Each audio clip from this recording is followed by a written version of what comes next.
প্রচণ্ড ঝড়ের কবলে পড়ে গাছ থেকে ছিটকে মাটিতে লুটিয়ে পড়ে ছটফট করছিল হাজার হাজার চড়ুই পাখি। আঘাতে আতঙ্কে প্রায় সংজ্ঞাহীন অবস্থায় মাটিতে আঁকড়ে পড়ে থাকা এসব চড়ুই পাখিদের উদ্ধার করে নিজ কার্যালয়ে নিয়ে আশ্রয় দিয়ে রক্ষা করেন চেয়ারম্যান শরীফ কামাল।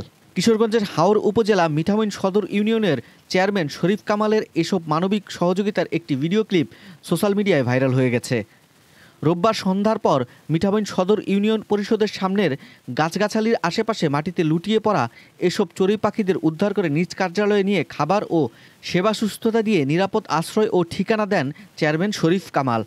জানা গেছে রোববার সন্ধ্যায় হঠাৎ প্রচণ্ড বেগে কালবৈশাখী ঝড় বয়ে যায় এই এলাকার উপর দিয়ে। এ সময় এই ইউনিয়ন পরিষদের সামনে কাঁঠাল গাছ সহ অন্যান্য গাছগাছালিতে বসবাস করত হাজার হাজার চড়ুই পাখি। এই ঘটনাটি দেখে তাদের সহযোগিতায় হাত বাড়ালেন ইউনিয়ন পরিষদ চেয়ারম্যান শরীফ কামাল। তিনি গাছ থেকে ছিটকে পড়া চড়ুই পাখিদেরকে উদ্ধার করে তার কার্যালয়ে নিয়ে আসেন। আর এমন একটি ক্লিপ নিজ ফেসবুক আইডি থেকে সোশ্যাল মিডিয়ায় ছড়িয়ে দেন আতিকুল হক রাজীব নামের এক ব্যক্তি। মুহূর্তের মধ্যেই তা সোশ্যাল মিডিয়া ভাইরাল হয়ে ওঠে।